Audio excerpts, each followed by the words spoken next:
Hi Salman, how are you? Hello, Thank you so much for being here today. good to be here. How's it going? Oh, it's good. It's nice to be back in this building. Yeah, it's like I said, it's full circle, right? Yeah. Because you started off from this campus and Well, now, I've been on this branch a lot. Like even though when I was growing up, there were a lot of different branches around here. But I don't know. I think I just Stuck rooted here. myself. Yeah, not a bad branch. I have a lot of fond memories here. and also after you've done it up, really not a bad branch. It looked Yeah, great. yeah. Well, it's completely different now. Yeah. But back in the day, it was not as big, not as grand, and not as well designed. I feel, but it still had a. That's lot your of designer memories. lens on. Okay? ये design में ये था कुछ कमी, but no, that it's great that you're here with us. How are you doing? How are things, Salman? What have you been up to? Well, things have been great. Alhamdulillah, I run a practice by the name of Coalesce Design Studio. I'm an architect, and I founded this in 2009. And things have been great. I've been working, I've been traveling, I've been doing a lot of work. So it's been keeping me busy. And work that you love, right? Yeah. So that's It's something I I think love. and it kind of shows in your designs because whatever you're doing, it's just like checking all the right boxes for you. I'm sure it's coming from a place of passion, which is why it's turning out to be this amazing designs that you're doing. Yeah, I think it's gives design gives an opportunity to express, and I think that's what we're doing. And I'm really lucky that I got the opportunity to do that, and I'm just enjoying. So Coalesce Design, you just spoke about it. How did it come into being? Because, and also like because when we speaking about a few years back, being an architect or being in this design fraternity was not something that was very common. It still isn't, right? This is not a very popular career choice, at least not for a lot of people out there. So how did you trudge up this path? What was your idea? What inspired you to pave this way? I think that I wouldn't say that even when I was in school, I would have thought of becoming an architect. I don't think that thought even came across. But I think that when I look back, I've always been interested in the build space and had a very keen observation. My mom tells me that when I was really young, she would take me to places and I would be noticing the design or talking about these things. But I feel that I always was into expressing myself in any way or form, and I think architecture, when I stumbled upon it, it was something which gave me that opportunity, and I also wanted to work for myself, have the opportunity to do that, and I think this was just I would say I was lucky that I chose this path and I stuck to it. And you found your calling. Yeah, I did. So like any specific way, maybe some class or some any during school, any point in time, because a lot of students are also figuring it out for themselves. So what is that time when you thought, okay, I figured it out, this is what I want to do as a career choice? Any specific things that that So time I you think can that I was remember? always interested in art, and I was good at it in school as well. I wouldn't say I was exceptional at it, but I was always interested, and it was something which I always used to look forward to. And I think that again, it's something I don't expect people to be in school and know exactly what they want, but and that's fine. I think that there shouldn't be any pressure. Like when I think about it, it's something which comes automatically, and you have to also listen to your gut. And I think that what expertise you require to be an architect is very different from different fields. You have to be a lot of things at once, and I don't think that is something which you can teach. It's something that you learn on your own. Yeah.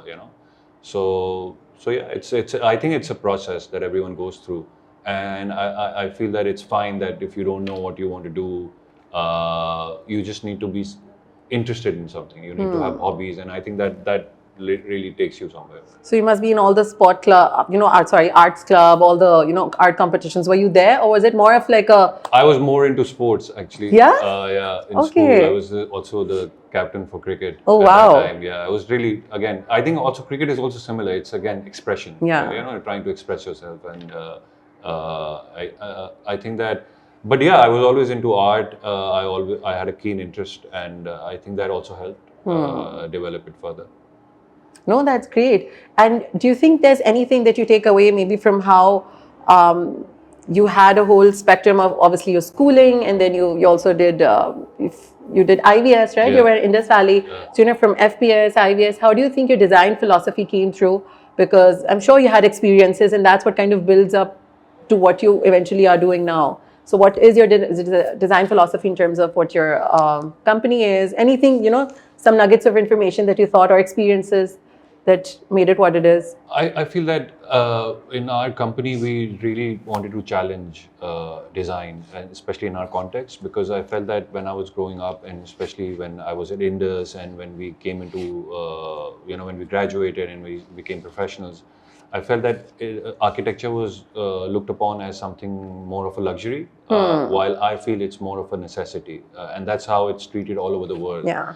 When you hire a designer, they're like, oh, wow, you've hired a designer, as if, and it also represented as if, like, if you have a lot of money, then you need to go to an architect, and that's what an architect brings. But that's not the case. I feel that design is actually problem solving. But we do that on a daily basis with local and international brands. They come to us with problems. They come to us with ideas, and that's what we develop. So we're also graphic designers, product designers. We look at the business, we understand it, and we develop ideas, and that's how I look at it. I think that's what makes us different, and that's how our approach makes us who we are. So you've spoken about how the different hats you need to wear, being in this space. You're like you said, you have to look into business aspect, the design aspect, I'm sure financial aspect, all of that. So what do you think throughout your journey prepared you for that, or maybe you didn't, and when you ended up where you are, and that's when you started learning a go at that? I think that observation, you need to have a keen observation. You need to read situations and people as well. Because so when somebody comes to us to design a house, we have to design with them, not for them, right? So you have to understand, you have to really get in their shoes. And I think that's something which is very important. And I think that experience is with meeting a lot of people. I think I've done that. Like, I've had a lot of friends, and I've had an experience of going through school, and that's what you learn in school as well. Like, there so many different types of people, and interact with all of them and understand where they're coming from. And I think that it's very important in my business to do that, to be able to do, wear a lot of hats and think differently, think from other people's perspectives. What does this person want? How do they want to live? So design is basically a lot of questions, like relevant questions, the questions that you need to ask. Who are you designing for? Where are you designing? These things that make these decision makings really easy. I think something that's very beautiful you've said, it's not designing for somebody, it's designing with them. So Yeah. they're also a part of the process. Yes. And it doesn't feel forced. Yeah, right? exactly. Great. So just stepping back a little, so you graduated FPS, and what happened at Indus Valley? How was this created? If you can tell us a little bit about that. Well, Indus was after FPS. I think Indus was one of those places where I learned a lot. I think that when I went there, it was my decision, and I was obviously not expecting what was going to come, but it was amazing. I think that one of my best years. I learned a lot. I learned a lot from people I studied with. That is something which stayed with me, and hence we formed Coalesce, where it's a collaboration, and I discovered that I work well in a collaboration. I work well in a team, and architecture is also a team profession. Like, you need to have a really good team to be successful.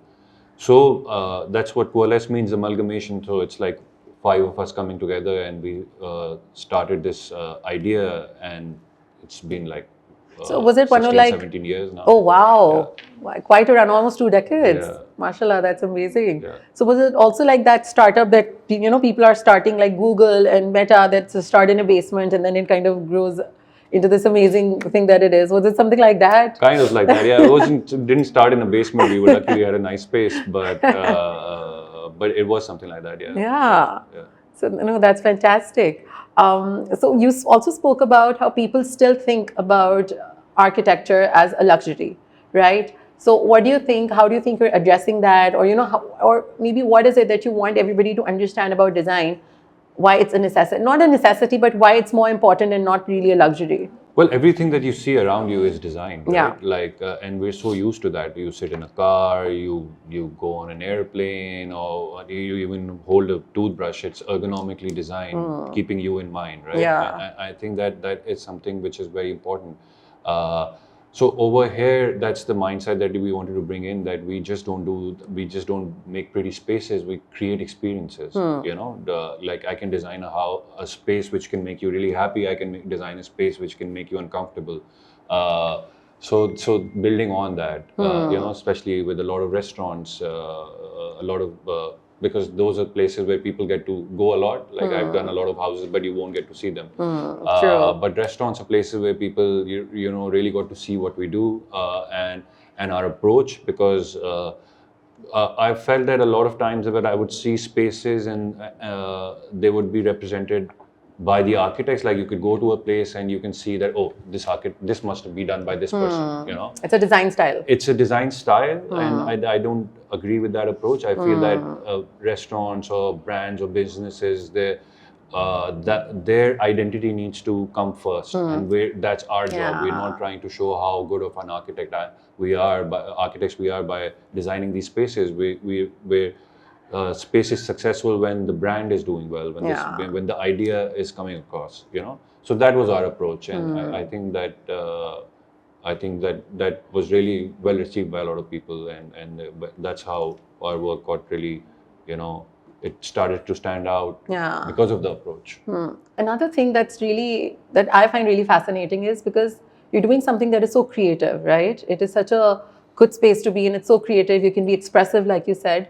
How do you ensure you're able to match creativity, sure, and aesthetics, but also practicality bit of it? Because design can be as aesthetic as you want it to be. So how do you, combine both of them? I think that's where you have to start from. I feel that that's where the conversation that we were having earlier about it being a luxury or a necessity, you know. So form always follows function. Okay. So the important thing is the function that is there. So whenever we do get a project, that's how we look at it, right? What is the most important thing? And it's again, design is a process of asking yourselves the right questions, and that's what we do. We're like, who are we doing it for? Where is this going to be built?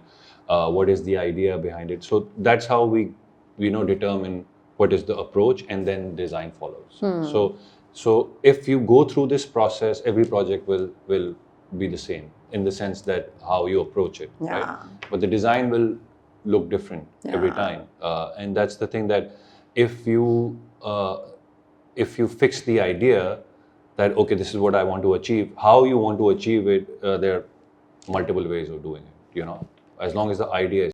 So there's no preference over the other. It's just that what serves the purpose at that point in time. That's why you don't start developing trends and styles which don't last. You know, like you can look at great design, it's built in 1920s, and you still go it and look at it and you're like, wow, this is like, so that is good design. That's timeless. It's timeless, right? Because it makes sense, you know, even after so many years. So there's no fixed ratio that you're following. It's more about just understanding what the demand is. And that's what makes it exciting, because then I don't want to like, our work is different and it keeps on evolving, and every project is different. That's the way I like it. I don't want it to look like every other project that we've done. And it can't be, because every other client is different. Every other site is different. You know, the time is different. What I did 10 years ago is different from what I'm doing now, as it should be. Yeah, for sure. Also, like you mentioned, how designs have been progressing over time and timeless designs. Do you think with so much of technology being available to us now, that's kind of changed design, how it used to be? Maybe it was more, do you feel heartfelt back then, or has it become a little more automated now? What do you think? How has that space been? I think there has to be a balance. I do think that now everything, you know, with technology and so many materials, I also feel like a lot of things start looking the same, you know, and I feel that not only this, but also because of social media and, you know, so much exposure, like I think the design is also evolving here. Like people are also looking at things that they didn't see before, and I see that coming here as well. But I think that it's again a process, you know, and as we move on, things will change. They will keep on evolving. But that's it's just the way life is. You know, we've seen this in the last 50 years, and the next 50 years will be completely different. You know, but we have to. I feel we have a responsibility. You know, especially in this field, that to design responsibly, keeping you know, sustainability in mind and the context and the users in mind. You know, to do justice to this profession. So you spoke about sustainability. Is it a conscious choice in your designs? Like even if the client hasn't specifically mentioned it, is it in your like when you're designing something, is that something you really look for, how to keep it sustainable? Yeah, I think that like we're doing a lot of projects up north, and some of the projects that we're developing ourselves as well, and the way we're doing it is costing us maybe more, but we're not cutting any corners. We're making sure that the context is the same the way we found it, and we want to make sure that you know, like that's the way our approach is, that we want nature to be a part of the design, and to be able to feel like we or experience it completely. You know? So yeah, we do give a lot of preference and a lot of focuses on sustainability. Yeah, no, that's great. Also, if you could tell me a little bit more about how has this journey been? Because when you started off, obviously it was different. The ideas were a little different. As you grew, the company grew. Obviously, you were more set in your ways, of your preferences, just everything. How has that journey personally been for you? So, of course, you're doing great work. We can all see that. But how has that personally evolved you? I'm really lucky that I got to explore all of these things and stick to our ideas, because I've seen it in a lot of places where people start with an idea and it doesn't work, and then they're lost and they start doing different things. But from the beginning, we had this goal that we were chasing excellence, or you know, like we wanted to be the best, or we wanted to compete with international designers, be able to rub shoulders with them, or put Pakistani design on the map, and I think we've been lucky to do that. We started exhibiting since 2012, starting from India, then in Dubai, Design Days Dubai, then we did the Pakistan Pavilion in 2015, then it got selected for the London Design Biennale. We represented Pakistan at the Somerset House for the first time. There our work got selected, and we represented Pakistan at the first Venice Biennale in 2018, putting Pakistan on the map. That's like the Oscars for design and architecture. And to be able to do that, we shared a space with Daniel Libeskind, you know, one of the architects whose books are, you know, like so many books in Indus Valley, and now we're exhibiting with him. So it's a big deal, and I think that that is something that we wanted to do, like challenge ourselves, and I think that in any sport or any game or anything, that you get better if you play a better opponent, you know, or you put yourself out there, and I think that's what we did. That just kept pushing ourselves and kept on like pushing the bar. No, for sure. And also, like off camera, we were speaking about it. How when you see the design come into place, being in your mind, then it's on paper, then you see it being executed. I just feel that feeling of contentment. Do you think it's the same? Maybe it's gone up, because it's been a growth. It's been a journey for you too. And like all of these projects, when you started off, must seem like your babies, right? Okay, this is me. This is my complete ownership. I have to see it happen. How has that progressed? Yeah, I think that whole process has become a little easier, because initially when you were imagining something and then it's coming in the build form, you know, there's so many things that you learn, so many mistakes that you do. Now it's become a little easier for me to imagine and to see it, because I've done it so many times. But that feeling stays. Like I love that feeling of an idea starting from the paper, and then, you know, it's built in real life. So if I were to ask you one advice for someone, for somebody who's still in school, who's figuring it out, like you said, it's okay if you don't know it. But if you were to give them one advice, what would it be? Because the path you've chosen for yourself, that's not where a lot of people go. That's really a testament to how clear your thinking was and what you wanted. And like you said, you had an inclination to arts and sports, so you always wanted to express.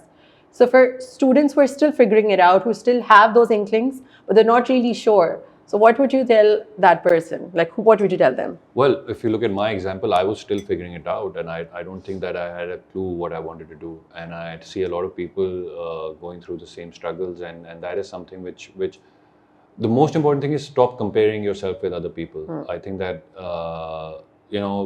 and that's what I've seen in a lot of parents as well, and maybe my parents would do it as well when I was growing up.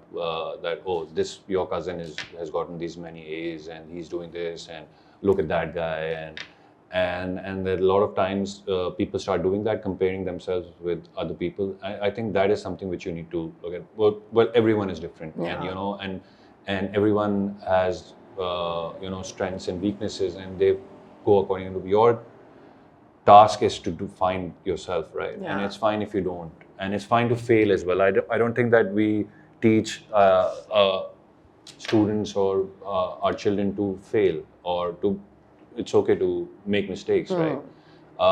That is something that, because when I was a student here, I wasn't like the best student, right? And there were people who were better at studies, better at so many other things, but that doesn't mean they're going to be successful in real life, right? And that's the thing, that you just have to go through this process and just be true to yourself, and stop comparing, and then it's fine. Like, if you're not getting A's, it's fine. It's fine with getting C's as well. It's not the end of the world, as long as you have a learning attitude. As long as you're willing to improve and just enjoy, and I think that you just need to take risks, have the audacity, believe in yourself, even when nobody else will. That's the aim. You encourage students to to take risks, and to Be bold. be bold, and be different, and just enjoy. Just enjoy, because when you see a lot of people, they do really well in school because they're used to being told what to do. What do you do when you graduate? And there's no one telling you to wake up in the morning. There's no assignment. There's no one pushing you or even setting goals for you. What do you do then? And I've seen a lot of people struggle at that phase. So that is something which you need to look at. No, fair point. So who do you think, you're talking about your journey, and then you also just mentioned about school, and well, if you can just think of maybe an example, one instance where you actually went up to a teacher here at FPS and she kind of encouraged you, or like anything who saw it in you. Was there anyone during your time here who you'd... I don't know. My mom tells me that a lot of teachers would say that he's full of big dreams and he's like talking about a lot of things. I honestly don't remember. But I think that we got encouraged a lot in school. I think we were lucky to have some amazing teachers. Going back from grade 1, I can remember so many amazing teachers and things that we learned, like even like I like to read. I think that's something which is a habit which was thanks to FPS. We had so many reading competitions and marathons, and encouraging that, and that is something. And apart from that, I think that like small things, like I think that school is a place where your foundations are set, and our school is called Foundation. No puns intended. No puns intended, but I think our foundation was really well laid. I feel that we had some amazing teachers, and who really instilled a lot of ethics and morals and values that stay with you. Like I'm a very punctual person. Like I'm always on. I was just telling you that. I'm always on time because of school. Yeah. I think that I was always on time in school as well. My parents also made sure. So these are things that you don't realize, but these are habits that you develop over years, and I think that those go a long way. So these are things that you develop as you grow up, and I think that they stay with you forever. So I think that's what I have. I'm very thankful to this school, and I always come back, and I really appreciate. And my parents as well for choosing a place like this, education, because that's all we need. That's true. That gives you an opportunity. True. And that's all you need, actually. Yeah, no, for sure. Okay, so interesting one. Flipping out this mood a little, what would you say, or maybe one design that you're most proud of? What would that be? One design, that's very difficult. One top. Okay, top three. I don't even have a top three. I think that the issue is that even designs that I really enjoy, after a while, I don't. I think Really? that I could be I think better. It could be better, or that's the thing that I think that it's nice that you're not satisfied or complacent. I think that's also a good thing. I'm not a perfectionist at all. Like that's something which I don't believe in. I think a process over perfection any day. So what's your current favorite then? Hunza. I'll be doing a few projects up north, and that is my entire focus right now. So working in that region. Sounds great. Yeah, making a language which is for that region, developing systems that can be replicated, and showing people how one should build over there. So design is, like you just said, like an extension of that place too. That's how it should be. Yeah. It should be an extension of the Yeah. entire thing. It shouldn't be competing with the Exactly. nature, for example. Exactly. Great. Another fun one. One design element or one design that you think is done too much, should be done away with now. कि ये तो बहुत हो गया है. कुछ ऐसा है that that's something in your mind? I feel that when I see a lot of designs that are there just for the aesthetics, and that doesn't make sense to me. It feels like Shadi Ghar architecture. You've seen those wedding halls I get back it. in the day. Not now. Now they're just marquees. Yeah. But back in the day, you would see a lot of wedding venues that would have these grand staircases and odd shapes that were more like billboards than built spaces, right? So I always find that it's more gimmicky and doesn't have substance, right? So that is something which I feel like now that's what we stand for, right? That design is a necessity. So it's again, it's there for a reason, not that it looks nice, the shape looks nice. It does, but it's Functionality. It has a function, right? Yeah. So design with purpose, basically. Yeah. And one thing that you really think is very important, of course, we've spoken about sustainability, but any specific design element, design theory, or things that you see around you that you think is like top notch or really good? Current favorite again?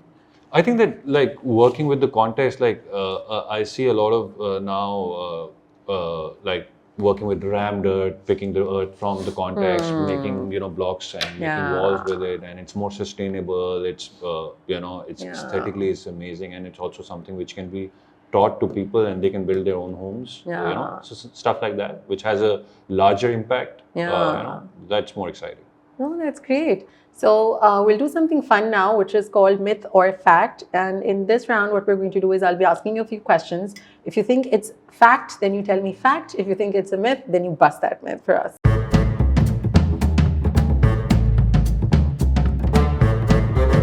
First, is it true that hiring an architect is only for luxury projects? Yeah. Myth. Big myth from what we've had, the discussion we've had. Okay, interesting. Do open floor plans make spaces feel larger, or is it just a trend? They don't. Could you just add to that? I think that it's not a trend. It again, like a lot of spaces that are designed, like it's not a solution to a problem. It's again how you function. Yeah. Right? A lot of offices they can't function as an open floor because of the function that they go through. Right? Companies they want open floor. Yeah. So it's not a solution or anything. It's just that, it's a preference now. Yeah. Interesting. Sustainable architecture is always expensive. Myth. Doesn't need to be. Can small spaces be as functional and beautiful as larger ones? This is a big one. They can, right? If designed. If they're designed. Like if you look at Japan, or even Vietnam, like small spaces, small buildings, but the way they've been done, there are amazing examples. And I think in our context, we need to look at places like this because a lot of times we look at architecture from the West, from the US, from Europe, where the context is completely different. We've done a 150 square yard house here, and I think that a lot more people have enjoyed that house more than any other house because I think that they got to see that, oh wow, you don't need a lot of space to design something nice. Yeah. You know, and Something that's- this good can look yeah, good. Yeah. Yeah. Okay, great. Is it true that bold colors make the room feel smaller? No. This is a common one. You need to be really good at math to be an architect. Really? No. Really? No. Okay. Wow. Because that's the notion. No, not at all. Architects spend more time in meetings than in actual designing. Fact. Yeah. Yeah, sometimes, because that's when you're designing it, that's not taking a lot of time. But imagine doing a house; it takes 2 years. How much time does it take to design the house? 2 months. Yeah. You know, but it's going to be built in the next, 18 months. Yeah. And that takes a lot of time. That takes a lot of decisions. You from tiles to selections to coordination. So that's a lot of. It requires a lot of patience. Yeah. It requires a lot of dedication. So yeah, design is the easier bit. Yeah. Making sure that design is implemented the way you want it to. That is the difficult part. So do you think it takes out the spark from the process, or do you think you need to be that disciplined? Well, it's that's why you need a team. Yeah. I think that I'm more excited about the initial part. Yeah. And then there are bits in which I'm not as excited, but you have to go through it. Yeah. And then when the great structure is there, and then you start seeing it come through, then you're excited again. Yeah. So it's a process. There are bits that you don't enjoy that much, but you have to go through it. Yeah. Nicely said. Architects are all perfectionists when it comes to their designs. Fact. A lot of architects are. I'm not. I wouldn't say I'm more of the process kind of guy. Like I think that design can evolve as well. And like I said, that we're designing with the client, not for the client. Sometimes you get to see a thing which can be, turned into something better. Yeah. All architects secretly want to design their own dream house at some point. Really? Not really. Not excited. That's what I thought. No. Or do you think it'd be too taxing? Too many No, it's questions? like I feel that I get to because I get this question a lot. Like, Yeah. oh, you must really Yeah. look forward to doing your own house. No, like it's not something like when I do any house, it's my house. I look at it like that. Yeah. I'm designing 8 houses right now. Yeah. They're like my babies. And I'm so involved and excited about it that I don't know if doing my own house would be any different. So no, I think that all of the houses that Makes I'm doing sense. So it's a little bit of you in every house, in yeah, every project in that every you're doing. space. Like I'm doing the Yeah. houses that I'm doing in Hunza. They're like my babies. They're my Yeah. houses. Like I that's like a house that I want to go and live in. But yeah. And last one, a very, very popular question. Is this a stable career choice? Yeah, it is. Because it's not the most conventional. It's not the most conventional, and again, it's not. It's again, you have to be really good at what you do. I don't think that it's not like a chartered accountant or an actuarial science where you get out and you're getting, hundreds of thousands of Yeah. rupees. That's not going to happen. Yeah. And it's also very tough to do this on your own. Yeah. It's very tough. Like if you look at how many firms do you know have started like this and have been successful? Not that many. And there's a reason behind that because it's very tough. And it's also a field which is again not something. But I've seen it evolve in during my years, like in the last 20 years maybe. It has become better and it will become better, but it wasn't like that. So no, it's not. It's a very tough field. Yeah. But like if I can do it, anyone can. Yeah. Just need to have that passion. Yeah. Yeah. I think that that is anything that you put your mind into, and I feel that. The difference that I feel like coming back to school, like I previously I came to one of these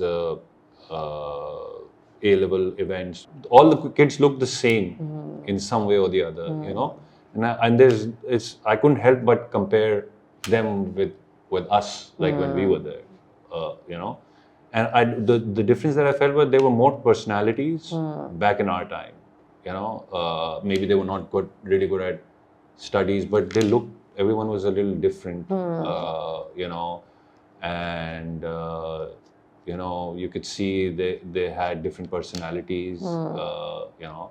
So I think that people need to find a balance. I think the Yeah. parents need to just, you know, relax a bit. Yeah. I feel that, especially in like even in my field, like you need to be interested in philosophy, in poetry, in music. To give you that perspective. Yeah. You know, Yeah. you need to have hobbies. You need to build your personality. You need to have individuality. You need to have your own opinions, and those will only happen if, you know, if you really work on yourself. I think that that's something which I feel is I lacking. completely agree, and you've very beautifully said it, how you need to have that wholesome personality, individuality, more than anything else, because that is something that you'll carry for the rest of your life. Yeah. Right? So, for sure. So, at the end, I just request you to sign a mug for us. This is something we call Leave Your Mark, because we always want you to stay with us, even when you're not here. So, it would be great if you can just sign this for us.